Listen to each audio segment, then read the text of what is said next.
वर्तमान भारत की धरती पर बीजेपी के शासनकाल में जहां अल्पसंख्यकों के साथ जुल्म और अत्याचार जारी है, वही बौद्धों की भी बहुत बुरी तरह से उपेक्षा की जा रही है।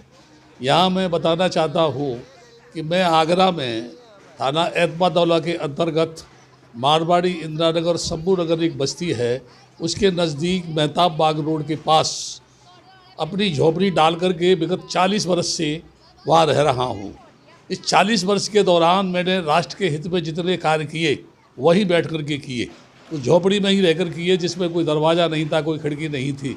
लेकिन बरसात में अचानक उसकी कच्ची दीवारें टूट जाने से झोपड़ी जब ज़मीन पर आ गई तो कुछ लोगों ने उस झोपड़ी की जगह पर एक कमरे का निर्माण करने के लिए मेरे से प्रार्थना की। मेरे लाख मना करने के बावजूद भी विगत 4-5 वर्ष पहले एक कमरा वहाँ बनाया और अभी कुछ दिन पहले मैंने वहाँ 10,000 रुपये के पेड़ लगाए, जो लोगों ने मुझे सहयोग प्रदान किया। उस कमरे पे भी ऊपर सीमेंट की सीट पड़ी हुई थी और चारों तरफ अभी 1-1.5-2 महीने पहले मैंने बैरिकेडिंग किया, तार लगा करके उसका मैंने सौंदर्यीकरण किया, यानी उस ज़मीन पर प्लांटेशन किया, पेड़ लगाए, है ना, ताकि प्रदूषण मुक्त जो है वातावरण वहाँ का बने।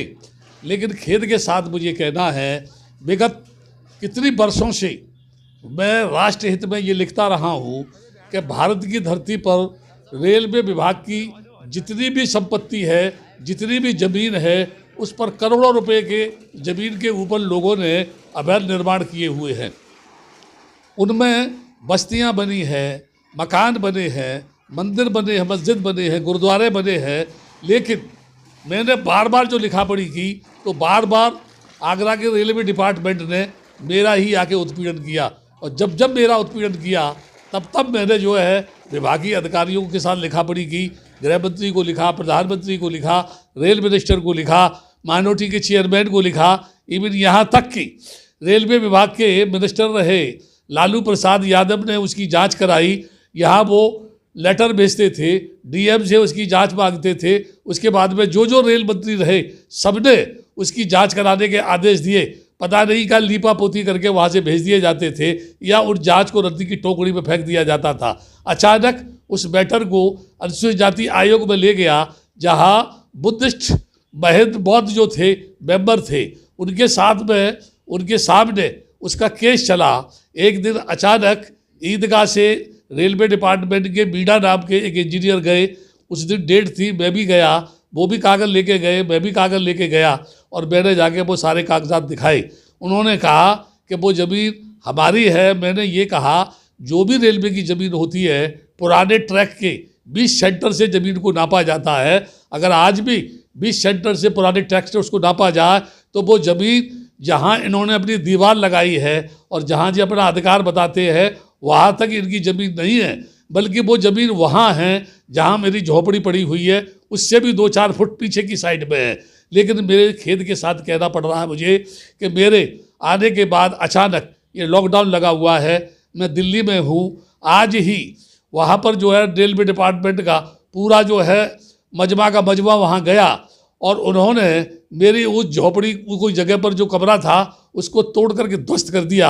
उसमें मेरा टीवी था, उसमें रेलवे की ज़मीन पर जो इंक्रोचमेंट है उस कागज़ों की फाइल थी, उसमें मेरी 40-45 वर्ष की लिखी हुई मेरी डायरियाँ थी, उसमें मेरे बेशकीमती कागजात थे, मेरा पलंग था, उसके अंदर जो है अलमारियों में मेरे चीवर थे, तमाम सामान था, भगवान बुद्ध की मूर्तियाँ थी, वो सब ध्वस्त कर दिया उन्होंने। जो है मुझे उन्होंने पूछा भी नहीं, मुझे नोटिस भी नहीं दिया। बताते हैं कि कोई नोटिस दीवार पर चिपका दिया था।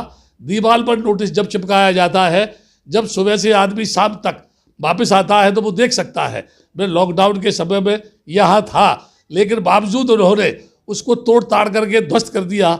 जितने मैंने पेड़ लगाए थे सब उनको बेकार कर दिया, तोड़ के बर्बाद कर दिया।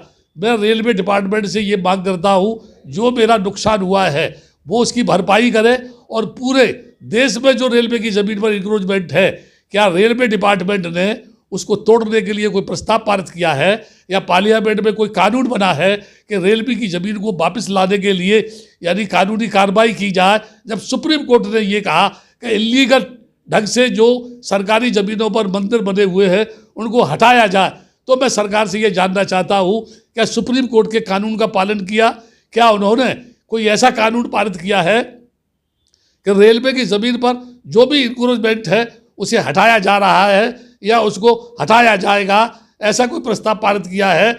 मैं समझता हूँ इन सब के बावजूद मेरे साथ इस तरह का व्यवहार करना, क्या ये बौद्धों के साथ सौतेला व्यवहार नहीं है?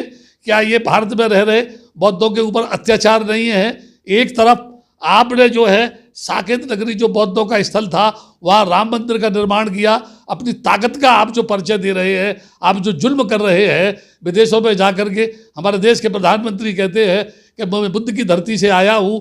क्या बुद्ध की धरती पर रहने वाले भिक्षुओं के साथ यही व्यवहार होगा? क्या उनके साथ में उनकी जो है जो बुद्ध विहार है उनको ऐसे ही तोड़ा जाएगा?